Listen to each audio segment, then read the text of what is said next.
तो बच्चों हम चालू करने आ रहे हैं क्लास 10th का पॉलिटिकल साइंस का एक चैप्टर है आपका पॉलिटिकल पार्टी।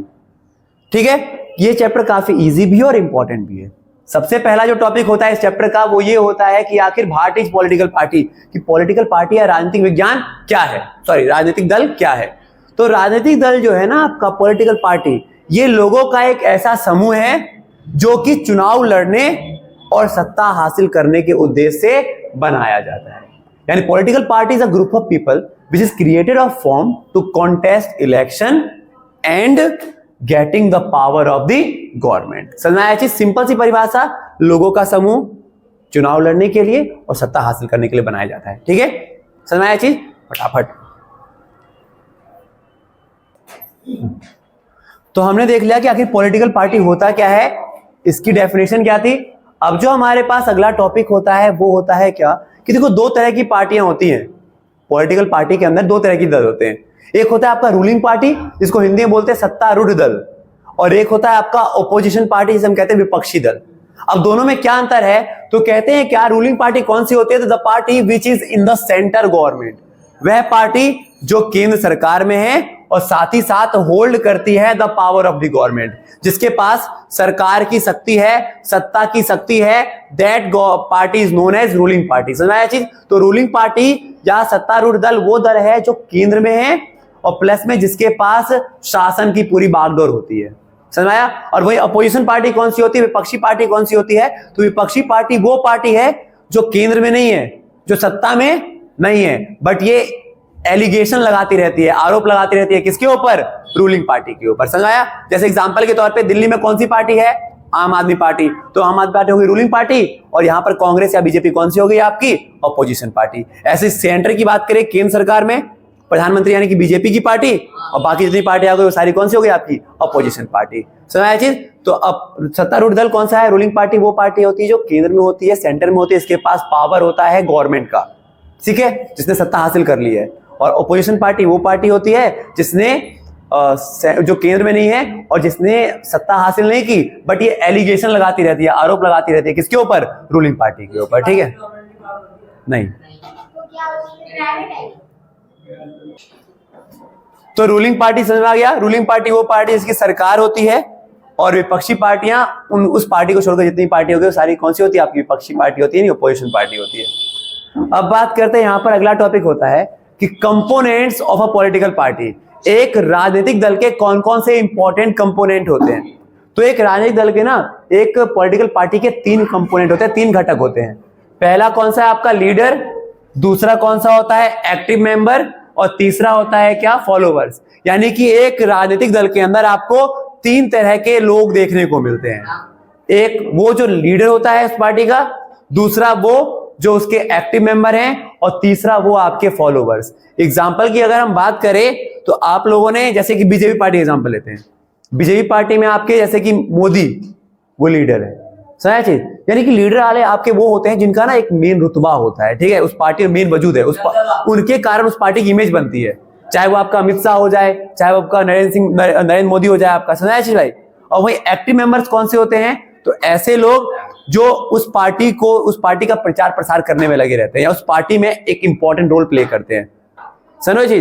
जैसे कि मान के चलो मैंने कहा कि जैसे मान लो मैंने कहा कि आपका कौन सा, जैसे कि बीजेपी में मैंने बताया क्या, आपका मोदी जो है आपके वो लीडर हो गए, अमित शाह आपके लीडर हो गए, राजनाथ सिंह आपके लीडर हो गए, ठीक है। वहीं पर आप एक्टिव मेंबर्स में कौन हो जाते हैं, ऐसे लोग जो कोई सीट हासिल नहीं करते बट बहुत इंपॉर्टेंट रोल प्ले करते रहते हैं। जैसे अगर हम बात करते हैं मनोज वाजपेयी, रवि किशन, ऐसे लोग जो है ना आपके, ये एक्टिव मेंबर्स में आते हैं आपके, समझ आया? और लास्ट में होते हैं आपके कौन, फॉलोवर्स, यानी कि अनुयायी। फॉलोवर्स कौन होते हैं, जो जैसे हम सब लोग कि भाई कोई बंदा बोलेगा भैया मुझे बीजेपी बहुत अच्छा लगता है, तो उस पार्टी को प्रमोट करने वाले, ऐसे प्रचार प्रसार जो खड़े हो जाएंगे रास्ते में और नारेबाजी कर लेंगे, अब की बार मोदी सरकार, अब की बार मोदी सरकार। तो ये जो हो गए, सही है भाई? तो ये सारे चीज होते हैं ना आपके, ये कौन से होते हैं आपके, फॉलोवर्स। समय तीनों में अंतर। लीडर्स जो है वो किसी पार्टी के मेन नेता होते हैं, उनके कारण उस पार्टी की इमेज बनती है। एक्टिव मेंबर्स जो उस पार्टी के सारे काम करते रहते होंगे, सारे काम करते हैं उस पार्टी के, ठीक है। और वहीं अगर हम बात करें फॉलोअर्स कौन होते हैं, तो उस पार्टी को प्रमोट करने में या उस पार्टी को के प्रमोशन में, प्रचार प्रसार में लगे रहते हैं, ठीक है। समझ आया? समझाया? यानी ये जो है आपके, ये आपके मेन होते हैं, यानी कहीं ना कहीं इनके कारण जो पार्टी की छवि होती है, जो इमेज बनती है, उन्हीं के कारण बनती है, ठीक है। और प्लस में सक्रिय नेता कौन से होते हैं? जो always active in the party policy, जो पार्टी की नीतियों में हमेशा सक्रिय रहते हैं, जो पार्टी की पॉलिसी में, जो दल की नीतियों में सदैव क्या रहे? सक्रिय रहे। और वही बात करें अनुयायी कौन होते हैं? जो पार्टी को एक्टिव, जो पार्टी को प्रमोट करते हैं, यानी कि प्रचार करते हैं। समझ आया?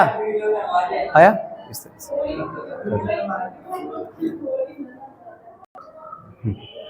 तो हमने राजनीतिक दल क्या होता है पढ़ लिया। राजनीतिक दल के दो प्रकार होते हैं, रूलिंग पार्टी और आपका अपोजिशन पार्टी। देन हमने बात की इसके इंपॉर्टेंट कंपोनेंट्स, इसमें लीडर की बात की हमने, जिसमें हमने बात किया किसके? एक्टिव मेंबर्स के बारे में, और देन हमने बात किया था इसके फॉलोअर्स के बारे में। अब हम बात करते हैं फंक्शन ऑफ पॉलिटिकल पार्टी, यानी कि एक राजनीतिक दल के क्या क्या काम होते हैं, समझना ध्यान से। तो एक पॉलिटिकल पार्टी के कुल मिलाकर यहां पर मैंने आपको 6 काम लिख रखे हैं, ठीक है। पहला काम क्या होता है आपका? कानून बनाना। देखो पॉलिटिकल पार्टी का मतलब है कि जैसे कि मान के चलो, यहाँ पे पॉलिटिकल पार्टी के बहुत सारे काम होते हैं, जैसे कि मान के चलो बीजेपी हो गई, आम आदमी पार्टी हो गई, या कांग्रेस पार्टी हो गई, ये चुनाव लड़ेंगे, जीतेंगे, और जीतेंगे जाकर के फिर क्या बनाएंगे? कानून बनाएंगे ना, कानून बनाएंगे ना हमारे लिए। तो वही हमारे पास, यानी कि पॉलिटिकल पार्टी का पहला काम क्या होता है? यह देश में क्या बनाते हैं? देश के लिए कानून बनाते हैं। दूसरा, सरकारी नीति व योजनाओं को बनाना व लागू करना, यानी कि जो make and implement the government policy and plan, यानी सरकार की नीतियों को, सरकार के क्रियाओं को लागू भी करते हैं। समझ चीज? पॉलिटिकल पार्टी के कई सारे काम है, चुनाव लड़ना तो उनका काम है ही है, बट चुनाव लड़कर जब वो सत्ता हासिल करेंगे तो जाएंगे कानून बनाएंगे, और प्लस में उसके बाद कि यह देश के सरकार की जो नीतियां होती हैं, सरकार की पॉलिसी, उसको बनाएंगे और उसको लागू करेंगे। तीसरा काम क्या होता है इनका? चुनाव लड़ना। ये तो इनका मेन काम है, इनका चुनाव लड़ना, यानी कि कॉन्टेस्ट करना इलेक्शन को, ठीक है। फिर अगला जो होता है, फोर्थ काम इनका होता है, वो क्या होता है? सरकार बनाना व चलाना। पॉलिटिकल पार्टी तो करेगी, चुनाव लड़ेगी, और चुनाव अगर लड़ी उसमें जीत गई तो जीत करके सरकार बनाएगी और सरकार को रन भी करेगी, यानी कि make and run the government. फिर अगला काम क्या होता है? Play the role of opposition. जो पार्टी जीत नहीं पाई, जो पार्टी सत्ता हासिल नहीं कर पाई, तो वो किसका काम करेगी? अपोजिशन पार्टी का करेगी। अपोजिशन पार्टी का मैंने बता दिया क्या करती है? विपक्ष, सत्ताधारी दल के ऊपर, रूलिंग पार्टी के ऊपर एलिगेशन लगाएगी, ये काम इन्हीं का है। प्लस में शेप पब्लिक ओपिनियन, हमारे विचारों को, मतलब जैसे कि नेता लोग आते हैं हमसे पूछते हैं ना कि भैया आपको क्या चाहिए, आपको किस तरह से चाहिए, यानी कहना कि वो हमें लुभाते हैं ना कि अगर हमारी सरकार आ गई यहाँ पर तो हम आपके लिए ये कर देंगे, ये कर देंगे। यानी कि जो जनता की इच्छाएं होती है ना, उस इच्छाओं को एक आकार देने का काम किनका होता है? इन्हीं पार्टी का होता है। जैसे कि मान के चलो यहाँ के लोगों की समस्या है कि भाई नागलोई में जो फाटक है, फाटक से अंडरपास नहीं बन रहा, ठीक है, तो या फिर हम लोगों की समस्या होती है कि रोड नहीं बनना चाहिए, या रोड बन जाना चाहिए, या नाली सही से हो व्यवस्था। तो ये हमारी इच्छाएं हैं, तो इस इच्छाओं को रूप कौन देती है? ये पॉलिटिकल पार्टी देती है, जब ये सरकार में आ जाती है तो, ठीक है। और फिर launch movement for the resolution. कभी कभी ये कुछ पार्टियां जो होती है ना, वो देश में सुधार लाने के लिए आंदोलन भी करती हैं। देश में सुधार लाने का आंदोलन का मतलब ये है, जैसे कि अभी देखो, आपने देखा था जब अभी किसान बिल पास हुआ था, तो उसमें किसान बिल पास किस सरकार ने किया? बीजेपी की सरकार ने, क्योंकि सेंटर में है। तो उसके अगेंस्ट जितनी भी पार्टियां थी ना, अपोजिशन पार्टियां, वो सब आंदोलन पे बैठ गई थी, धरने पे बैठ गई थी। तो देश में सुधार लाने के लिए ये आंदोलन भी करते हैं। यही जैसे कि सेम बात करूं मैं, 1975 में जब इंदिरा गांधी ने आपातकाल लगाया था, तो उस समय उनके टॉर्चर के उस समय उन टॉर्चर को, या उस समय उनकी क्रियाओं पे बोलने के लिए कई नेताओं ने मिलकर के आंदोलन किए थे, जिसे हम संपूर्ण क्रांति कहते हैं। तो यानी कि कई सारे काम होते हैं इनके। पहला काम क्या हो गया? देश में कानून बनाना। दूसरा, सरकार की नीतियां और योजनाओं को लागू करना। तीसरा काम होता है इनका चुनाव लड़ना। चौथा काम क्या होता है? अगर चुनाव जीत नहीं पाए तो अपोजिशन बन करके सामने वाले पे एलिगेशन लगाते रहना। तीसरा, जनता की इच्छाओं को, या जनता के विचारों को, जनता के ओपिनियन को, सुझाव को एक आकार प्रदान करना, यानी कि जनता को क्या चाहिए उसको पूर्ति करवा के करना, ठीक है। और लास्ट होता है हमारे पास देश में रिजोल्यूशन लाने के लिए, सुधार लाने के लिए क्या करना? कई सारे आंदोलन करना। ये सारे काम इन्हीं के ही होते हैं। जैसे कि आप कांग्रेस पार्टी जानते हो ना, बहुत पुरानी पार्टी है, जब देश में आंदोलन हो रहे थे, वो आंदोलन कर कौन रही थी? कांग्रेस पार्टी कर रही थी। तो यानी रूलिंग पार्टी के सारे पॉलिटिकल पार्टी के सारे काम होते हैं। ठीक है, नोट कर लो इसको, ये 6 काम है इसके। हाँ, तो ये समझ में आ गया। ये थे हमारे पास कहीं ना कहीं हमारे पॉलिटिकल पार्टी के कुछ काम। जैसे सबसे पहला काम था उनका देश में कानून बनाना। सरकार जब उनकी आ जाती है तो सरकार के अंदर जाकर के सरकार की नीतियां और उनकी योजनाओं को लागू करना। देन चुनाव लड़ना इनका एक मेजर काम होता है। फिर ये क्या करते हैं? प्ले करते हैं। अगर हार जाएंगे चुनाव तो अपोजिशन का काम भी प्ले करते हैं। और फिर जनता की इच्छाओं को कहीं ना कहीं आकार देते हैं। जो जनता के विचार होते हैं, ओपिनियन होते हैं, उसको एक शेप देना। ठीक है, और देन लास्ट में होता है क्या? देश के विकास के लिए सुधारवादी आंदोलन करना, रिजोल्यूशन मूवमेंट लेकर आना। ठीक है, अगला अगर हम बात करें तो types of political party system. Bharat के अंदर दलीय व्यवस्था कितने प्रकार के हैं? तो भारत के अंदर अगर हम बात करें तो कितने प्रकार के पॉलिटिकल पार्टी सिस्टम होते हैं? 3। कौन कौन से? 1 पार्टी सिस्टम, 2 पार्टी सिस्टम और आपका होता है मल्टी पार्टी सिस्टम। यानी एक दलीय व्यवस्था, 2 दलीय व्यवस्था और फिर एक होता है आपका बहुदलीय व्यवस्था। एक दलीय व्यवस्था में क्या होता है? जिस देश के अंदर केवल कितनी पार्टी होगी? केवल एक पार्टी होगी। यानी कि जिसमें केवल क्या होता है? Only 1 party exist. जिसमें केवल क्या होता है? केवल क्या होगा? एक ही दल। ऐसी पार्टी इसमें केवल एक ही दल होगा, उसको हम कहेंगे 1 party system. For example China की जो आपकी पीपल रिपब्लिक पार्टी है ना, वो। दूसरा अगर हम बात करते हैं तो 2 पार्टी सिस्टम, जहां पर 2 पार्टियां होती है जिस देश के अंदर। ठीक है, तो सेम डेफिनेशन वही रहेगी यहां पर, वेयर 2 पार्टी एग्जिस्ट। जहां पर कितनी पार्टियां हो? 2 पार्टियां हो। वो कौन सी कहलाती है? आपकी 2 पार्टी सिस्टम, 2 दलीय व्यवस्था। एग्जांपल के तौर पे यूके, यूनाइटेड किंगडम, यानी कि इंग्लैंड में 2 पार्टी आपको देखने को मिलेगी। एक होती है आपकी लेबर पार्टी और एक होती है कांग्रेस पार्टी, वहां पर भी है। ठीक है, दूसरा अगर हम बात करें तो तीसरा होता है आपके पास कौन सा? तो मल्टी पार्टी सिस्टम, बहुदलीय व्यवस्था, जैसे कि भारत के अंदर है, जहां पर आपको 2 से अधिक पार्टियां देखने को मिलती हैं। ठीक है, तो ये आ गया। तो अब हमने बात किया पॉलिटिकल पार्टी सिस्टम के बारे में। दलीय व्यवस्था 3 प्रकार की होती है। अब जो अगला क्वेश्चन है हमारे पास वो होता है क्या कि how does a country decide about system party, कि मतलब किस प्रकार से कोई देश यह डिसाइड करेगा कि कौन सी व्यवस्था होनी चाहिए देश के अंदर। सर, जैसे कि मैंने बताया कि 3 प्रकार की दलीय व्यवस्था है ना आपके पास, 1 party system, 2 party system, 3 party system. अब इसमें ये कह रहा है हमारे पास कि किस प्रकार कोई देश यह डिसाइड करे कि वहां पर एक दलीय व्यवस्था होनी चाहिए या 2 दलीय व्यवस्था या फिर बहुदलीय व्यवस्था। तो ये चीज डिपेंड करता है आपके 5 चीजों के ऊपर।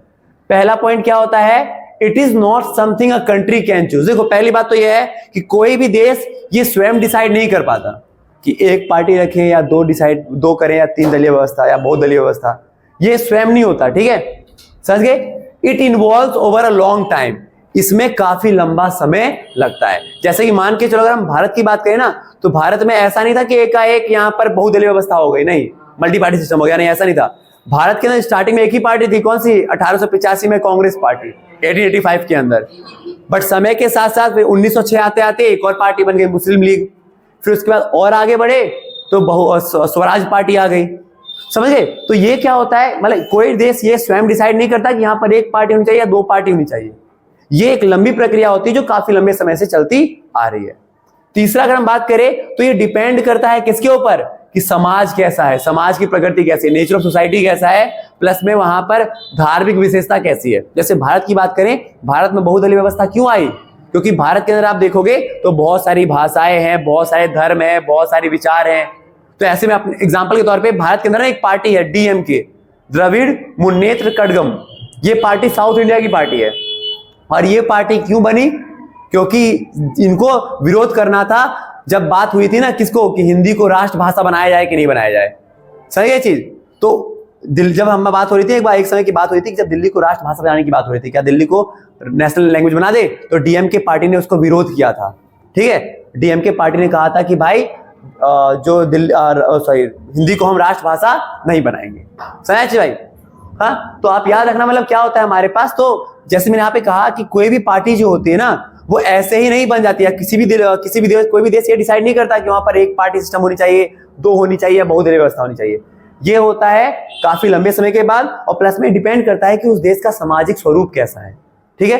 जैसे भारत के अंदर आप देखोगे तो असम की पार्टी अलग हो गई, क्योंकि वो उन्हीं की बेसिकली उन्हीं की रीजनल पार्टी है, ठीक है। जैसे कि तृणमूल कांग्रेस पार्टी कहाँ की, कोलकाता की, बंगाल की, वो उन्हीं की लैंग्वेज की एक पार्टी है, पर्टिकुलर उसी रीजन का, समझ गए। जैसे आप जानते हो उसको हाथी, बहुजन समाजवादी पार्टी, पर्टिकुलर किस वर्ग को डोमिनेट करती है, ये जो आपका कुलीन या दलित वर्ग होता है ना, उस वर्ग के लिए बनाई गई है। झाड़ू आम आदमी पार्टी विशेषकर ये बनाई गई थी आम आदमी के लिए, ठीक है। बट वो समय के साथ लोग जुड़ते चले गए, बट ऐसा आमतौर पे जब स्टार्ट किया गया था तो अन्ना हजारे का आंदोलन, तुम लोग नहीं जानते होगे, बट आमतौर पे क्या होता था कि केजरीवाल एक आंदोलन से निकले हुआ एक बंदा है, ये अन्ना हजारे के साथ जुड़ा हुआ एक बंदा था, जो कसम खाई थी कि मैं कभी भी पार्टी नहीं बनाऊंगा, बट स्वयं पार्टी बनाई और लोग नाम रख दिया आम आदमी पार्टी, कि इसमें ये गरीबों के लिए होगा एक तरह से। तो समझ रहे हो मतलब कि कितनी पार्टी होनी चाहिए देश के अंदर, कौन सी व्यवस्था होनी चाहिए, ये ऐसा नहीं है कुछ जिसे कंट्री खुद डिसाइड कर लेती है, ये लंबे समय की प्रक्रिया होती है और जो निर्भर करती है कि समाज का स्वरूप कैसा है, ठीक है। चाइना के अंदर एक ही पार्टी है, इसके पीछे कारण पता है क्या है, कि चाइना में बहुत सारे धर्म नहीं होते। चाइना बेसिकली जो डोमिनेंट है धर्म का, वो कौन सा धर्म है, बुद्धिज्म, बौद्ध ना, यानी कि आपका बौद्ध धर्म का। बट भारत के अंदर ऐसा पॉसिबल नहीं था। अगर भारत के अंदर देखा जाए तो अगर एक ही पार्टी रहती ना तो हमेशा विवाद होते रहते, क्योंकि यहाँ पर अलग अलग विचार के, अलग अलग भाषा के, अलग अलग धर्म के लोग रहते हैं, और हर कहीं ना कहीं सबने अपने अपने पार्टी बना रखी है, ठीक है। इस्लामिक पार्टी भी है यहाँ पर मुस्लिमों के लिए। तो ये अब बात करें अगला, तो ये डिपेंड करता है on it's history of politics. कहीं ना कहीं ये डिपेंड करता है किसके ऊपर, देश की राजनीति के इतिहास के बारे में भी, ठीक है। किसी भी देश की राजनीति जितनी ज्यादा जटिल रही होगी ना, वहां पर आपको पार्टी सिस्टम हमेशा ज्यादा देखने को मिलेंगे। जैसे जब हम आजादी हो रहे थे ना, आजाद के समय, तो उस समय मुश्किल से 3-4 पार्टी थी, बट आजादी के बाद मैं आप लोगों को बताऊं तो 1951-52 में हमारा पहला चुनाव हुआ था ना, उसके बाद से कुछ समाज के अंदर ऐसा होता चला गया, कुछ पार्टी सिस्टम ऐसे खराब होते चले गए कि कांग्रेस पार्टी से टूट करके नई नई पार्टी बनते चले गए। जनता पार्टी के बाद आती है जनसंघ पार्टी, जिस पार्टी को आज हम किस नाम से जानते हैं, भारतीय जनता पार्टी के नाम से जानते हैं।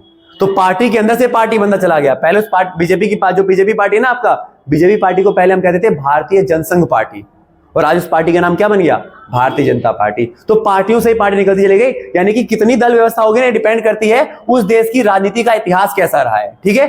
और प्लस में वहां पर चुनाव का तरीका कैसा है।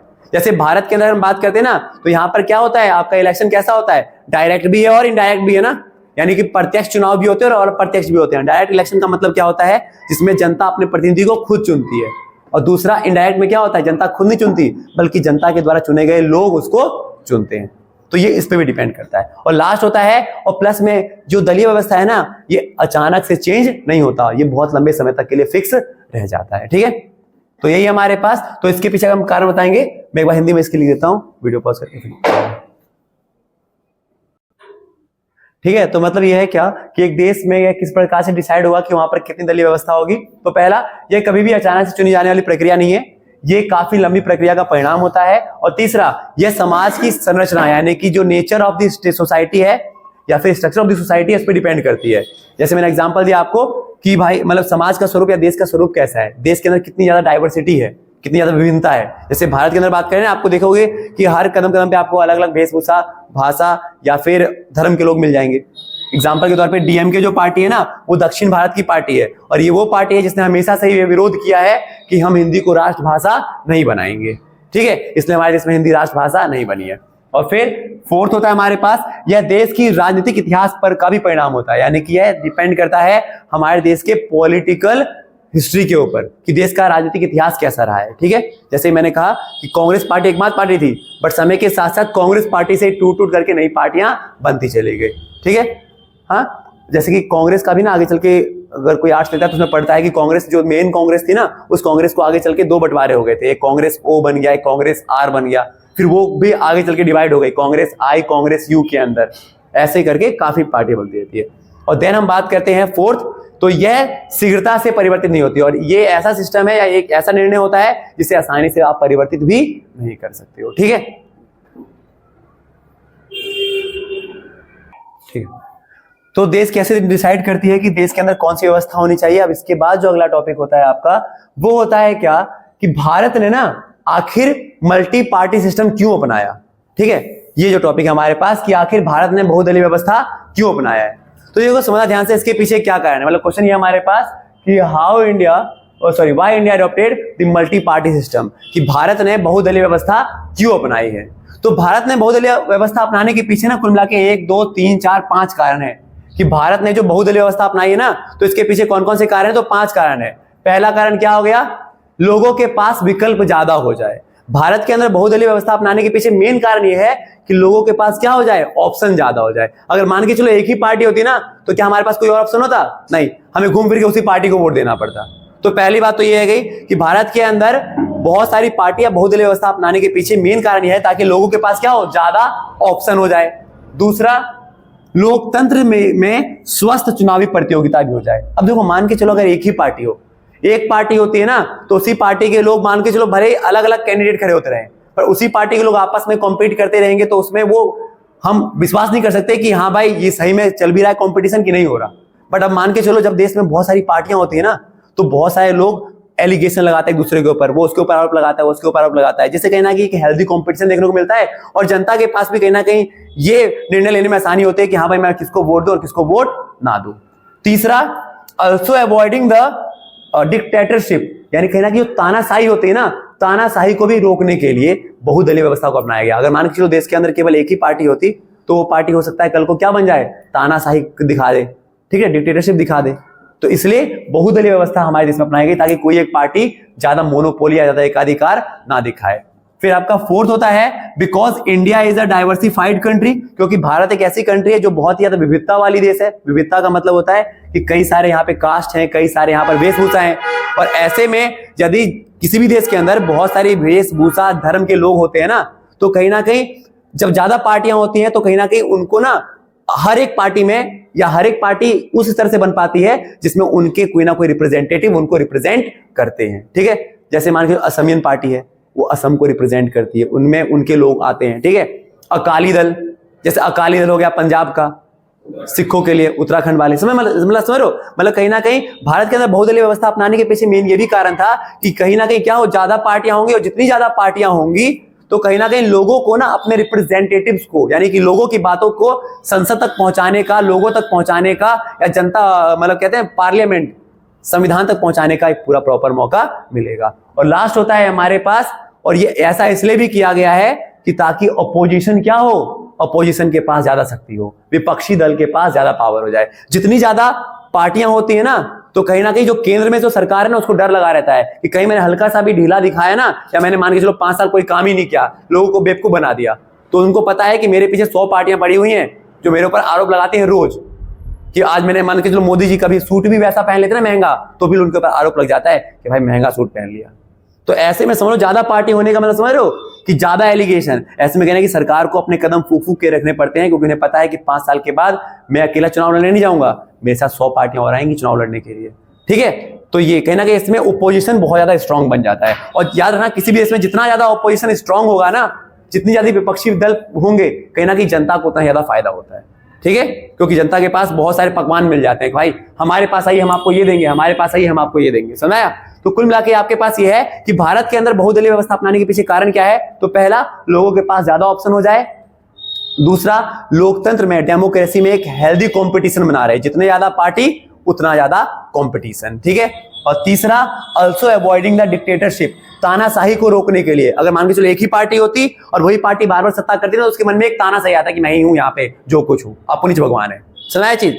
तीसरा, because India is a diversified country, Bharat एक विविधता वाला देश है जहां पे आपको अलग अलग धर्म वेशभूषा वाले लोग देखने को मिलेंगे। तो ऐसे में जब अलग अलग देश जाति वेशभूषा के लोग रहते हैं ना, तो कहीं ना कहीं ज्यादा पार्टी होने से उनको फायदा ये मिलता है कि हर एक जो मतलब जिनकी संख्या देश में कम भी है ना, वो भी अपनी एक पार्टी बना करके सरकार तक पहुंचने का प्रयास कर सकते हैं, ठीक है। और लास्ट होता है हमारे पास, इससे फायदा ये होता है कि देश की जो ओपोजिशन होती है, विपक्षी पार्टी, वो कहीं ना कहीं ज्यादा स्ट्रांग बन जाती है, क्योंकि सरकार को एक डर हमेशा रहता है कि अगर मैंने कुछ भी काम गलत किया तो ओपोजिशन की पार्टी मेरे पर तुरंत एलिगेशन लगा देंगी, और हो सकता है मुझे 5 साल के बाद इनसे जब कॉम्पिटिशन करूंगा तो मैं हार जाऊं, समझ आया चीज भाई। तो ये सारे काम होते हैं, इसलिए हमारे देश के अंदर किसको चुना गया है, मल्टीपल पार्टी सिस्टम को चुना गया है, ठीक है। ये अच्छा क्वेश्चन है। सो आज की इस क्लास के अंदर हमने बात किया पॉलिटिकल पार्टी क्या होती है। पॉलिटिकल पार्टी के 2 मेन पार्ट मैंने बात किए थे, कौन कौन से आपके, रूलिंग पार्टी, अपोजिशन पार्टी। सत्तारूढ़ दल और आपकी विपक्षी पार्टी।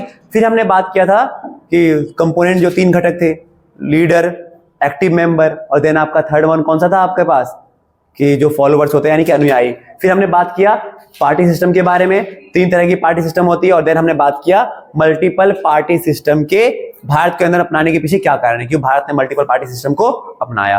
ठीक है, जब हम कल क्लास चालू करेंगे तो कल हम चालू करेंगे टॉपिक कि आखिर हमारे देश के अंदर पॉलिटिकल पार्टी होने ही क्यों चाहिए, इनकी आवश्यकता क्यों होती है।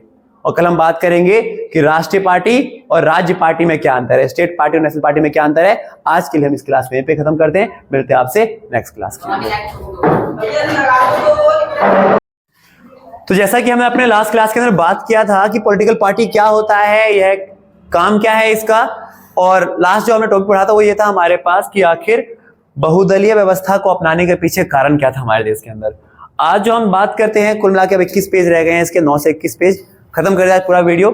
कहता है क्या हमारे पास कि टाइप्स ऑफ पॉलिटिकल पार्टी, 2 तरह की पार्टियां होती हैं, एक होती है नेशनल पार्टी और एक होती है राज्य दल, यानी कि या क्षेत्रीय पार्टी, जैसे हम स्टेट पार्टी या रीजनल पार्टी भी कह सकते हैं। ठीक है, तो 2 प्रकार के पार्टी होते हैं, एक होता है आपका नेशनल पार्टी और एक होता है आपका राज्य दल या फिर आपका क्षेत्रीय पार्टी। अब इन दोनों में अंतर क्या है, तो यह महत्वपूर्ण क्वेश्चन बनता है आपका। नेशनल पार्टी, स्टेट पार्टी, राष्ट्रीय पार्टी, राज्य पार्टी, अब दोनों में अंतर क्या है, तो ये है। सबसे पहले राष्ट्रीय पार्टी की बात करते हैं, तो किस पार्टी को राष्ट्रीय पार्टी कहा जाएगा। तो देखो समझना, राष्ट्रीय पार्टी आमतौर पर वो पार्टी होती है जो सभी राज्यों में मौजूद हो, यानी कि that party which is present in the several और all federal unit. Federal unit का होता है राज्य, स्टेट्स, यानी ऐसी पार्टी को आप राष्ट्रीय पार्टी का दर्जा दोगे, ऐसी पार्टी को आप नेशनल पार्टी का दर्जा दोगे जो कई सारे राज्यों में मौजूद हो। ठीक है, दूसरा, एक ऐसी पार्टी या वह दल जो कि लोकसभा के कुल वोटों का कितना % प्राप्त करे। देखो यहां पे लोकसभा की बात की गई है, तो लोकसभा का मतलब होता है पीएम का जब इलेक्शन होता है ना, पीएम का चुनाव, जब पीएम वाला चुनाव होता है तो उसे हम लोकसभा का चुनाव कहते हैं। तो यानी कि उस पार्टी को आप राष्ट्रीय पार्टी मानोगे जिसने लोकसभा के चुनाव में, यानी जो पीएम वाला, प्रधानमंत्री वाला चुनाव होता है, तो उस चुनाव में जितने वोट पड़े ना, उस वोट का कितना % प्राप्त किया हो, 6%। मान के चलो उस चुनाव में 100 लोगों ने वोट किया, तो 100 लोगों में से 6 लोगों ने इस पार्टी को भी वोट किया होगा, तो ये पार्टी क्या बन जाएगी, राष्ट्रीय पार्टी। समझ चीज, राष्ट्रीय पार्टी बनने के लिए क्राइटेरिया है, ये शर्तें। अगर आपसे पूछता है कि राष्ट्रीय पार्टी हम किसे कहेंगे, तो उस पार्टी को राष्ट्रीय पार्टी कहेंगे जिसकी जो कम से कम बहुत सारे राज्यों में मौजूद हो, या फिर दूसरा जिसने लोकसभा के चुनाव में यानी प्रधानमंत्री के चुनाव में कुल वोटों का कितना % प्राप्त किया हो, 6%, या फिर कम से कम 4 राज्यों की विधानसभा में, 4 राज्यों की विधानसभा, स्टेट की विधानसभा यानी लेजिस्लेटिव असेंबली, यानी कि जब सीएम का चुनाव होता है, राज्यों में तो मुख्यमंत्री का चुनाव होता है, राज्यों में होता है मुख्यमंत्री यानी चीफ मिनिस्टर का चुनाव। तो देखो, या तो उसने क्या किया हो, प्रधानमंत्री या लोकसभा के चुनाव में 6% वोट प्राप्त किया हो, या फिर उसने विधायिका के चुनाव में यानी विधानसभा के चुनाव में, मुख्यमंत्री के चुनाव में, वो भी कितने राज्यों में, 4 राज्यों में कितने % वोट प्राप्त किए हो, 6%। समझ में आया चीज भाई। हाँ, फिर बता रहा हूं, हम किस पार्टी को राष्ट्रीय पार्टी कहेंगे, तो उस पार्टी को राष्ट्रीय पार्टी कहोगे जो बहुत सारे राज्यों में हो। दूसरा, आप उस पार्टी को राष्ट्रीय पार्टी कहोगे जिसने लोकसभा के चुनाव में, प्रधानमंत्री के चुनाव में कितना % वोट प्राप्त किया हो, 6%, या फिर कम से कम 4 राज्यों की विधानसभा में, या 4 राज्यों में जब मुख्यमंत्री के चुनाव हुए थे ना, उन चुनाव में भी कितना % वोट प्राप्त किया हो, 6%। तो वही कह रहा है, a party that secured at least 6% of the total vote in the Lok Sabha election और assembly election of 4 states. Assembly election का मतलब हो गया मुख्यमंत्री का चुनाव, लोकसभा का इलेक्शन हो गया प्रधानमंत्री का चुनाव। ठीक है, और फिर साथ ही साथ विन एटलीस्ट 4 सीट, या फिर उसने कम से कम कितनी सीट जीती हो, 4 सीट। लोकसभा का चुनाव होता है 543 सीटों पर, उस 543 में से कम 4 सीट जीतना होगा इसे। समझ में आया चीज भाई। तो ये क्राइटेरिया है इसकी। ठीक है, समझ में आया चीज। राष्ट्रीय पार्टी किसे कहेंगे, तो अगर मैं शॉर्ट में बता दूं, उसका आप नोट कर लेंगे, शॉर्ट में बता दूं कि राष्ट्रीय पार्टी किसे कहेंगे या नेशनल पार्टी हम किसे कहेंगे, जिसने क्या किया हो, जिसने बहुत सारे राज्यों में हो, वो मतलब बहुत सारे राज्यों में उसकी दल हो, काम चलता हो उसका। दूसरा हम बात बताएंगे, या फिर जिसने लोकसभा के चुनाव में, यानी कि आपका लोकसभा का इलेक्शन यानी प्रधानमंत्री के चुनाव में कुल पड़े वोट का 6% प्राप्त किया हो, या फिर लोकसभा के चुनाव में कम से कम कितनी सीट हासिल की हो, 4 सीट। और तीसरा, या फिर हम उसको कहेंगे जिसने विधानसभा के चुनाव में यानी लेजिस्लेटिव इलेक्शन के चुनाव में, मुख्यमंत्री के चुनाव में कम से कम 4 राज्यों में कितना परसेंट वोट प्राप्त किया हो, 6%। समझ में आया चीज भाई? आ गया? तो आप ये एक बार यहां पे टेप सकते हैं। हाँ, तो राष्ट्रीय पार्टी होने के बाद अब हम बात करते हैं, तो राष्ट्रीय पार्टी आपको समझ में आ गया किसे कहेंगे, उस पार्टी को जिसने लोकसभा के चुनाव में कुल पड़े वोट का 6% प्राप्त किया हो, या फिर लोकसभा की कुल सीटों में से 4 सीट हासिल किए हो, या फिर कम से कम 4 राज्यों पे जो मुख्यमंत्री का चुनाव हुआ था ना, विधानसभा का लेजिस्लेटिव इलेक्शन का, उसमें 6% वोट प्राप्त किए हो।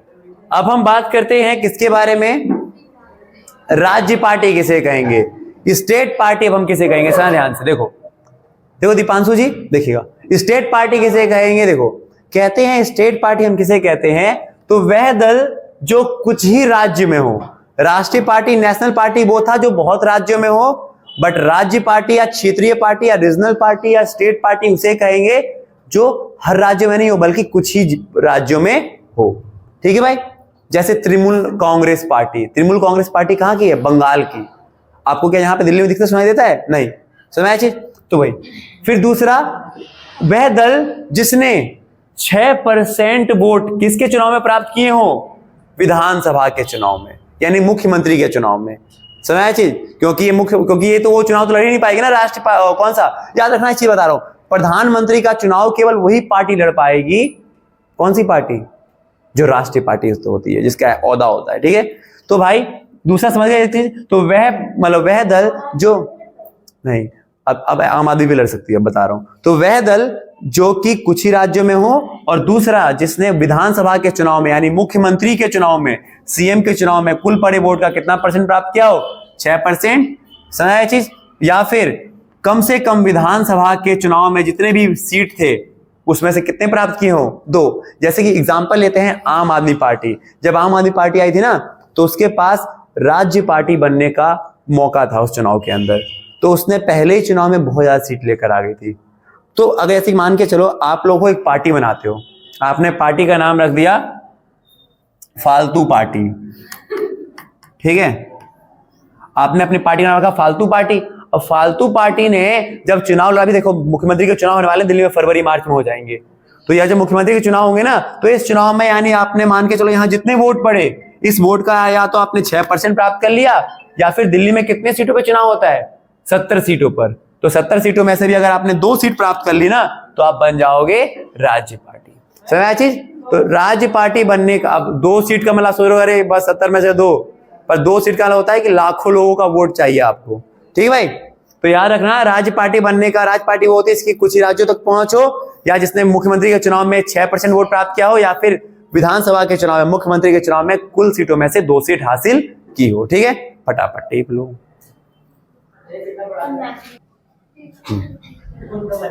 अब हम देखिए बात करते हैं, सुनो भाई, अब देखना भाई यहां पर, तो अब हमें ना कुल मिला के 6 नेशनल पार्टी के बारे में बात करनी है, जिसके बारे में पेपर में आता है आपका। तो 6 नेशनल पार्टी में से सबसे पहले जब भी आएगी नेशनल पार्टी की बात, तो कांग्रेस की बात आएगी, क्योंकि हमारे देश की सबसे प्राचीन, सबसे पुरानी पार्टी है ये Congress party, INC, Indian national Congress. स्थापना कब हुई है इसकी, 1885 में। कब हुई है? ये गलत है इसका, 1885 में इसकी स्थापना हुई है। तो स्थापना कब हुई है इसकी? 1885 में। तो कांग्रेस जिसकी स्थापना हुई 1885 में, ओल्डेस्ट पार्टी, सबसे पुरानी पार्टी है, और इसने एक महत्वपूर्ण भूमिका निभाई थी भारत को आजादी दिलाने में। ठीक है? और centrist party espouses secularism, welfare of weaker section and minorities, leader of UPA and currently opposition party in the Lok Sabha. इसके बारे में क्या करना है आपको मैं बताऊं, तो भाई ये कब बना, आविष्कार कब हुआ, इसमें खोज कब हुई, इस पार्टी को बनाया कब गया। दूसरा, ओल्डेस्ट पार्टी है ये, oldest party for and plays important role for किसके लिए, फॉर द इंडिपेंडेंस। ठीक है? और इसने जब हमारे इसमें पहली बार चुनाव हुए थे 1951 से लेकर के, तो 1951 से लेकर के 1971 तक लगातार, नहीं तो 71 तक, ठीक है, और भी आगे यहां तक नहीं, 71 तक भी नहीं, 77 तक इसी की सरकार रही थी स्टार्टिंग में। समझ गए चीज? 1951 से लेकर के 1977 तक जब थी ना, इसी की सरकार थी, आपका याद रखना। और कहते हैं क्या पहले अध्यक्ष, इसके जो पहले अध्यक्ष थे वो कौन थे? देखो हर एक पार्टी का एक अध्यक्ष होता है। जैसे आज के टाइम में अगर हम बात करते हैं ना, जैसे बीजेपी है कोई, तो बीजेपी का अध्यक्ष मोदी जी नहीं है, बीजेपी के अध्यक्ष हैं जेपी नड्डा। तो ऐसे हर एक पार्टी का अध्यक्ष होता है। तो इसके पहले अध्यक्ष कौन थे? तो WC बनर्जी, व्योमकेश चंद्र बनर्जी, ठीक है, WC बनर्जी इसके पहले अध्यक्ष थे। और इस पार्टी ने ना स्टार्टिंग में 1951 से लेकर के 1970 तक शासन किया था, ठीक है, देश के अंदर। जिसमें पहले इसके फर्स्ट इसके PM कौन थे? जवाहरलाल नेहरू। सेकेंड कौन बने फिर इसके बाद? वो थे आपके शास्त्री जी, लाल बहादुर शास्त्री, ठीक है। फिर इसके बाद कौन बनते हैं आपके? थर्ड नंबर पर आती हैं आपकी इंदिरा, और इंदिरा ही रहती है 1970 तक। फिर उसके बाद दूसरी पार्टी आती है पहली बार, मोरारजी देसाई की सरकार। तो इतना है आपके पास, यही इंपॉर्टेंट चीज है। और आज के टाइम में ये भारत की सबसे करंट में सबसे स्ट्रॉन्ग अपोजिशन पार्टी है, जो बीजेपी को टक्कर दे रही है, ठीक है। और बात करें तो इसकी लास्ट बार जो सरकार आई थी वो कब आई थी आपकी? 2009 से लेकर के 2014 तक आखिरी बार इसकी सरकार थी, जिसमें PM कौन थे? मनमोहन सिंह, मनमोहन सिंह जी। और उसके बाद तो 2014 से तो आपको पता ही है मोदी जी बैठे हुए हैं। तो ये है आपका इसके बारे में केवल, ठीक है। सो कांग्रेस के पढ़ने के बाद अब हम आगे बढ़ेंगे अपनी गाड़ी को लेकर कर, हम पहुंच जाएंगे भारतीय जनता पार्टी, मोदी की सरकार, ठीक है। कहते हैं क्या, देखो, और ये इसका खोज कब हुआ था? वैसे देखो खोज इसका 1980 में नहीं था, वैसे देखा जाए ना तो ये बनी थी कौन सी पार्टी से? तो कहते हैं इसका जो निर्माण था ना, इसका निर्माण हुआ था किससे? भारतीय जनसंघ पार्टी, वो भी बीजेपी थी पर उसका नाम था भारतीय जनसंघ पार्टी। तो भारतीय जनसंघ पार्टी से बनी थी अलग होकर, कौन? बीजेपी, 1980 में। और इसके जो पहले अध्यक्ष थे वो कौन है आपके? श्यामा प्रसाद मुखर्जी, SPM, कॉलेज का नाम तो सुना ही होगा, श्यामा प्रसाद मुखर्जी इसके पहले अध्यक्ष थे, ठीक है भाई। बात करते हैं, इस पार्टी को मेनली जाना जाता है इसके हिंदुत्व के लिए, आमतौर पे देखते हो इनके बारे में। तो मेनली जो इनका फोकस होता है वो होता है हिंदुत्व या वन रिलीजियन नेशन की ओर बात करते हैं ये, यानी कि एक धर्म वाला देश की ये बात करते हैं आमतौर पे। और अगर बात करें तो ये करंट में रूलिंग पार्टी है, ये मतलब वर्तमान में करंटली रूलिंग पार्टी है ये, आज के टाइम में रूल कर रहे हैं, वर्तमान में इन्हीं का शासन है, वर्तमान में इनका शासन है। सबसे पहले सत्ता में आए थे 2014 से 2019 मोदी जी, और जब ये इस बार आए थे ना 2002 से 2000, देखो जब मोदी जी आए थे 2014 से लेकर 2019 में पहली बार, तो याद रखना इन्होंने 30 साल का रिकॉर्ड तोड़ा था, क्योंकि उससे पहले आखिरी बार 1984 में राजीव गांधी के समय ऐसा हुआ था कि किसी पार्टी को अकेले दम पर बहुमत मिल गया हो, मेजोरिटी मिली हो। वो जाकर 30 साल बाद ऐसा हुआ था कि 2014 में कि मोदी जी को यानी बीजेपी को किसी का समर्थन लेने की आवश्यकता नहीं थी, वो चाहते थे बिना किसी के बिना भी अपनी सरकार बना सकते थे। तो 30 साल का रिकॉर्ड तोड़कर मोदी जी ने यहाँ पे 2014 अपनी सरकार बनाई थी। और उसके बाद अगर बात करें फिर 2019 से 2024 तक, और फिर 24 में दोबारा जीत गए। अब कब तक बन गए? अरे जीते नहीं अभी मोदी जी। अब 2024 से लेकर कब तक? 2029 तक अब यही रहेंगे, और ये बराबरी कर लेंगे किसकी? जवाहरलाल नेहरू जी की, कि लगातार 3 साल शासन करने वाला, ठीक है। सुना चीज भाई? पर वैसे अगर देखो, अगर मोदी जी बीच में नहीं टाइम बोले ना तब की बात है, क्योंकि नेहरू जी जब थे ना, नेहरू जी बने थे, देखो सुनो, नेहरू की बात कर रहा हूं, नेहरू जी जब बने थे ना, वो कब बने थे आपके 51 से 56, 5 साल, फिर 56 से 61, और फिर था उनका 61 से 66 तक होना था, बट वो 62 में ही टाइम बोल जाते हैं। हाँ हाँ, मतलब अगर ये 3 साल कार्यकाल पूरा कर लेते हैं ना, तो देश के पहली बार ऐसा बंदे बन जाएंगे जिन्होंने 3 साल तक, मतलब 3 बार यानी कि 15 साल तक शासन किया। ठीक है, तो उसको और अग्रसर है ये। ठीक है, तो एक बार टेप लीजिए उनके बारे में। तो भाई 2 पार्टियां हो गई। अब 2 पार्टी के बाद हम पहुंचते हैं प्रिया, अब हम बात करते हैं तीसरी पार्टी के ऊपर। ये होती है आपकी बहुजन समाजवादी पार्टी, बसपा। बहुजन समाजवादी पार्टी का आपने नाम सुना होगा, सुश्री मायावती, हाथी छाप हाथी, वो कहते हैं। इसकी स्थापना कब हुई थी? 1984 में। और इनके अध्यक्ष कौन थे? काशीराम जी। और कहीं ना कहीं काशीराम जी ने इसको स्थापना भी की थी, काशीराम ने। ठीक है, 1984 में बहुजन समाजवादी पार्टी, चुनाव चिन्ह हाथी। कहते हैं क्या, और बेसिकली ना ये पार्टी जो है, इनका जो गढ़ है वो यूपी में है। और इसमें एक वो पार्टी है ना जो बेसिकली एक जात को फॉलो करती है, जैसे एससी वालों को, दलित वर्गों को। ठीक है, दलितों को सपोर्ट करती है यार, जो दलित लोग होते हैं ना वो कहीं ना कोई ज्यादा सपोर्ट करते हैं इनको। तो ये कह रहा है seeks to represent and secure power of, किसके बारे में? एससी के बारे में। दलित लोग होते हैं, ओबीसी के लोग होते हैं, उन लोगों ने इनको ज्यादा वोट दिया। इनका जो मेन फोकस होता है ना, वो किसके ऊपर होता है? वो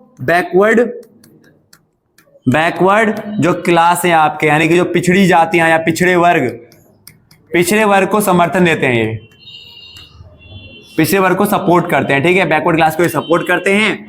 और इनकी सरकार तो वैसे आई नहीं एक बार भी। ठीक है, अभी हाल ही में जो इनका हेड था वो सुश्री मायावती ज्यादा पॉपुलर थी। यूपी इनका गढ़ होता है, मेनली ये यूपी में रहती है। मेनली जो मुख्यतः जो इनका गढ़ होता है वो आपका यूपी है। ये इसके बारे में 2-3 बातें बस, यही केवल जो मेन चीज है, और कुछ नहीं इसके बारे में। हाँ, अब बहुजन समाजवादी पार्टी के बाद हम बात करते हैं जो अगली पार्टी है आपकी, वो होती है कौन सी? आपकी नेशनल पीपल्स पार्टी, एनपीपी। कब फाउंड हुई ये? 2012 में। ठीक है, it was accorded the status of, इसको कब मिला? इसने हासिल कब किया ये चीज? 7 जून 2019 को। First political party for north eastern, यानी कि जो नॉर्थ ईस्ट की पहली पार्टी है, यानी कि जो पूर्वोत्तर भारत की, जिसको ये स्टेटस मिला हुआ है। ठीक है, मतलब नेशनल पीपल्स पार्टी। ठीक है, और ये आमतौर पे कहाँ की है? कहां पर है? मेघालय, मणिपुर की तरफ की वो पॉपुलर पार्टी है, नेशनल पीपल्स पार्टी। तो नेशनल पीपल पार्टी एनएनपी, इसकी खोज कब हुई थी? सॉरी, इसको बनाया कब गया था? निर्माण फाउंड कब किया गया था? बनाया गया था इसे जुलाई 2012 में। और साथ ही साथ नॉर्थ इंडिया की first party to get the status, जिसको ये स्टेटस मिलने वाली पहली पूर्वोत्तर भारत की पार्टी है, यानी कि पूर्वोत्तर भारत की पहली पार्टी है जिसे यह वो मिला है। और मेनली मुख्यालय, और मेनली जो मेघालय और मणिपुर में इसका दबदबा रहता है। ठीक है, 2019 में इसे स्टेटस मिला था।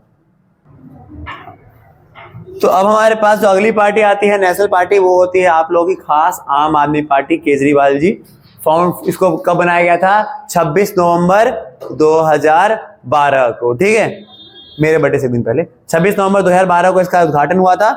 और कहते हैं क्या? The party was formed on the idea of accountability, clean administration, transparency and good governance. देखो ये पार्टी का खोज इसलिए हुआ था ना, किस आइडिया पे लेकर के, कि हमारी पार्टी जो होगी पारदर्शी रहेगी, कुछ भी नहीं छुपाएगी जनता से, स्वच्छ राजनीति करेगी, मतलब बिना भ्रष्टाचार के, क्लीन गवर्नेंस करेगी। ठीक है, समझ चीज। और जब से बनी है तब से दिल्ली में ही इसकी सरकार रहती है। ठीक है, और अब तो पंजाब में भी इसकी सरकार थी। तो कह रहा है क्या भाई, खोज तो हुई है इसकी, बनाई गई है इस पार्टी को कब? तो 26 नवंबर 2012। और बात करें तो इस पार्टी की मुख्य विचारधारा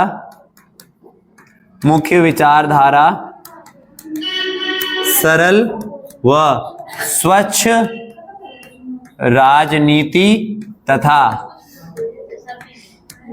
पारदर्शी शासन।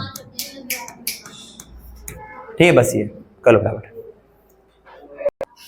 देखिए, तो हमने सारी राष्ट्रीय पार्टी के बारे में बात कर लिया। अब हम बात करते हैं कुछ एग्जांपल जो आपके राज्य पार्टी के बारे में, उनके बारे में बेसिकली आपसे बस एमसीक्यू पूछा जाता है। जैसे आपसे पूछेगा कि JNK की कौन सी पार्टी है आपकी, तो JNK नेशनल पार्टी। पंजाब की कौन सी पार्टी है, तो शिरोमणि अकाली दल, मतलब जो क्षेत्रीय पार्टी है केवल पंजाब तक इनका वो है। महाराष्ट्र की पार्टी पूछे तो शिवसेना कहाँ की पार्टी पूछे तो कहोगे महाराष्ट्र की। तमिलनाडु की कौन सी पार्टी है आपकी, DMK पार्टी, द्रविड़ मुन्नेत्र कड़गम। फिर आंध्र प्रदेश की पार्टी कौन सी है, तेलुगु देशम। फिर आपसे बोले बंगाल की पार्टी तृणमूल कांग्रेस। आपसे बोले बिहार की पार्टी RJD, राष्ट्रीय जनता दल। यूपी में तो कौन सी है, समाजवादी पार्टी, नहीं समाजवादी, हाँ सपा। कह रहे हो आप? नहीं, दिल्ली में तो कोई पार्टी नहीं ना वो वाली, दिल्ली में तो वो बन गई ना हमारी पार्टी, वो वाली पार्टी बन गई ना, नेशनल पार्टी बन गई। ठीक है, अच्छा यहाँ पर जो कुछ चीज था हमारे पास, अगर आपसे पूछता है कि दल बदल, देखो पहले क्या होता था ना, पहले क्या होता है, जैसे मान के चलो कोई बंदा है वो मान के चलो कांग्रेस से चुनाव लड़ा और कांग्रेस से चुनाव लड़के जीत गया, तो उसके बाद जीतने के बाद ना वो अपने आप को दूसरी पार्टी में शिफ्ट कर देता था। मतलब अब जो उसका वोट होगा वो कहाँ काउंट होगा, बीजेपी के लिए काउंट होगा या किसी और पार्टी के लिए काउंट होगा। ऐसे में कहीं ना कहीं जनता के साथ विश्वासघात होता था कि जनता ने उस बंदे को वोट दिया क्या सोच करके कि वो कांग्रेस का है, बट वो कहाँ चला गया, दूसरी पार्टी में। तो इसी के लिए ना इस दल बदल को असंवैधानिक घोषित कर दिया गया, एक कानून बना करके, जिसे हम कहते हैं एंटी डिफेक्शन एक्ट 1985 के तहत। ठीक है भाई, और इसके लिए कौन सा संशोधन किया गया था संविधान के अंदर, कौन से नंबर का सुधार किया गया था, तो 52। तो ये चीज मेन है इसका कि दल बदल जो विरोधी कानून है ये बनाया गया था 1985 में, जिसके अकॉर्डिंग ये कह दिया गया कि अब कोई व्यक्ति ना चुनाव लड़ने से पहले अगर चाहे तो दल बदल कर सकता है। जैसे अभी यहाँ पर किराड़ी के अंदर हुआ है, क्या हुआ है कि ऋतुराज झा आम आदमी पार्टी से थे, अब वो नहीं है, अब अनिल झा जो बीजेपी के थे अब वो इस बार आम आदमी पार्टी से लड़ रहे हैं। ठीक है, तो इस तरह से, हाँ मतलब अब तक जो अनिल झा बीजेपी से थे ना, अब वो लड़ेंगे आपके आम आदमी पार्टी से। ठीक है, मतलब 50 सेकंड, मतलब ये आपका जो 52 सेकंड, मतलब ये इस प्रकार से आपका 50 सेकंड वाला, यानी कि 52 जो है ना आपका 52वां नंबर का बदलाव किया गया था संविधान के अंदर, कॉन्स्टिट्यूशन में 52 जो नंबर वाला अमेंडमेंट था वो इससे रिलेटेड था कि दल बदल कानून को वो बेकार करना। ठीक है, सुना है चीज, हाँ। तो हमने दोनों पार्टियों की बात कर लिया, एग्जांपल की बात कर लिया हमने। अब देखो हमारे पास बस 2 टॉपिक रह गया, एक ही और एक ही है, बस खत्म।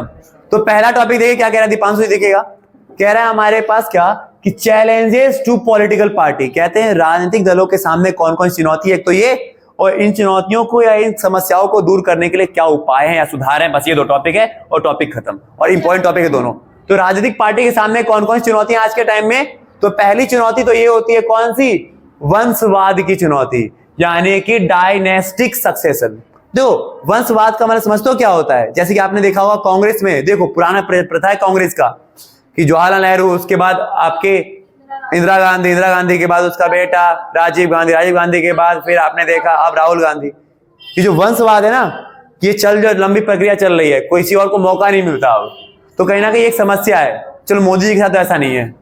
अगला अगर बात करें, देखो सुनो, दूसरा क्या होता है, दूसरी जो समस्या है पॉलिटिकल पार्टी की वो कौन सी है, पारदर्शिता का अभाव। पारदर्शिता यानी कि ना पार्टियों में ट्रांसपेरेंसी नहीं होती। जो पारदर्शिता का मतलब ये होता है कि हमें ना पता होनी चाहिए, जनता होने के नाते हमें पता होना चाहिए कि पार्टी में क्या सही चल रहा है क्या गलत चल रहा है। ठीक है, जैसे कि मान के चलो मोदी जी से ना मोदी जी को बनने से पहले उम्मीद था हमें कि बीजेपी पार्टी में कौन बनाएगी, किसको बनाएगी प्रधानमंत्री, लाल कृष्ण आडवाणी जी को। ठीक है, बट क्या हुआ ऐसा कि मोदी जी बन गए। तो पार्टी के अंदर जो ट्रांसपेरेंसी है वो कमी है, जनता को पता नहीं होता कि पार्टी में कब क्या हो जाए। ठीक है, सुनाया। तीसरा, आंतरिक लोकतंत्र का अभाव। आंतरिक लोकतंत्र यानी कि लैक ऑफ इंटरनल डेमोक्रेसी का मतलब ये होता है कि खुद पार्टी के अंदर ही ना जो पार्टी के निचले क्रम के मेंबर्स होते हैं उनको स्वतंत्रता नहीं होती कि वो कभी कुछ बोल पाए। उनको डर होता है कुछ बोलेंगे बुरा मान जाएंगे तो कहेंगे भाई पार्टी से निकल जाओ। समझा जी भाई। तो ये 3 समस्या हो गई। पहली समस्या क्या है, वंशवाद की समस्या कि बेटे का मतलब पिता के बाद बेटा बनेगा ही वो। ठीक है, दूसरी समस्या ये होती है हमारे पास भले बेटे को राजनीति का रोना आता हो, राजनीतिक पॉलिटिक्स का पीना आता हो, बट वो बन जाएगा प्रधानमंत्री। फिर वही पारदर्शिता का अभाव है कि पार्टी के अंदर हो क्या रहा है, कब कौन किसको हटा दिया जाएगा, इसके बारे में जनता को जानकारी भी नहीं मिलती, ऐसा हो गया क्या हो गया। तीसरा जो होता है हमारे पास वो कि आंतरिक लोकतंत्र का अभाव। इसका मतलब ये है कि खुद पार्टी के अंदर जो मेंबर्स होते हैं ना उनको पार्टी के अंदर बोलने की पूरी आजादी भी नहीं होती। वो अगर चाहे ना कि पार्टी गलत कर रही है तो वो खुल के बोलेंगे भी नहीं कि नहीं भाई पार्टी गलत कर रही है, ठीक है, क्योंकि उनको डर है कि निकाल दिया जाएगा पार्टी से। और फिर फोर्थ क्या होता है, आपराधिक तत्वों की भर्ती। ये एक सबसे बड़ी समस्या है आज के टाइम में कि जो पार्टी है ना हमारे पास, जो पार्टी है हमारे पास, उन पार्टी में हम देख पा रहे हैं कि किसकी भर्ती की जा रही है, क्रिमिनल्स की। आज के टाइम में अगर देखोगे आप तो क्रिमिनल्स जो हो गए, आपके मसल पावर मैन जो हो गए, इनकी ज्यादा भर्ती की जाती है, ठीक है। कहीं ना कहीं ऐसे लोग जिनको नॉलेज नहीं है कुछ की, फिर वो बन जा रहे हैं किसके दम पे, पैसों के दम पे, या फिर अपने आपराधिक नेचर के दम पे, या पॉलिटिकल उसके। दूसरा और लास्ट बात करते हैं तो सही विकल्पों का अभाव। तो अभी ऐसे कि मेरे एक बच्चे ने क्वेश्चन पूछा भी था शिवानी ने कि भाई मोदी जी को क्यों बनाया रहा है और कोई क्यों नहीं बन रहा, तो कोई ऑप्शन भी नहीं है ना करेक्ट। तो सही जो विकल्प होने, क्योंकि देखो आज जब से मोदी जी बने तो केवल हर जगह क्या चल रहा है, मोदी जी मोदी जी मोदी जी मोदी जी, किसी और के बारे में तो बताया भी नहीं जाता, तो हम क्या समझेंगे, कोई और ऑप्शन हमारे पास नहीं है। तो कहीं ना कहीं ये समस्याएं होती है हमारे पास पॉलिटिकल पार्टी को लेकर के। पहला वंशवाद की चुनौती कि भाई बाप के बाद बेटा बन जाएगा, उसके बाद या बेटी बन जाएगी, ऐसा, ठीक है, किसी और को मौका नहीं मिलेगा फिर तो ऐसे। फिर दूसरा पारदर्शिता का अभाव है, लैक ऑफ ट्रांसपेरेंसी है कि पार्टी के अंदर हो क्या रहा है उसके बारे में जनता को कुछ पता भी नहीं चलता कभी कभी। तीसरा आंतरिक लोकतंत्र का अभाव, लैक ऑफ इंटरनल डेमोक्रेसी का मतलब ये होता है हमारे पास कि आखिर पार्टी के खुद के मेंबर्स जो होते हैं ना वो कभी पार्टी के अंदर बोल नहीं सकते सही या गलत, कभी भी उनको वही बोलना पड़ेगा, सिर्फ पार्टी के कठपुतली बन जाते हैं। लास्ट बताएं तो आपराधिक प्रवृत्ति लोगों का भर्ती होना, जो क्रिमिनल माइंडेड होते हैं उन लोगों का भर्ती किया जा रहा है। और देन होता है हमारे पास क्या, सही विकल्प का अभाव है, जो लैक ऑफ करेक्ट या प्रॉपर ऑप्शन होता है वो हमारे पास है ही नहीं, ठीक है। एक बार इसको टेप लीजिए। चलिए ठीक है, अब लास्ट टॉपिक की बात करेंगे। लास्ट टॉपिक है हमारे पास कौन सा, हाँ लास्ट टॉपिक है हमारे पास कौन सा, ये वाला कि जो वो समस्या तो हमने पढ़ ली, पार्टी में समस्या कौन कौन सी थी आपकी। अब हम बात करते हैं इन समस्याओं को सुधारा कैसे जाएगा, या इसको सुधारने के लिए क्या क्या उपाय किए गए हैं।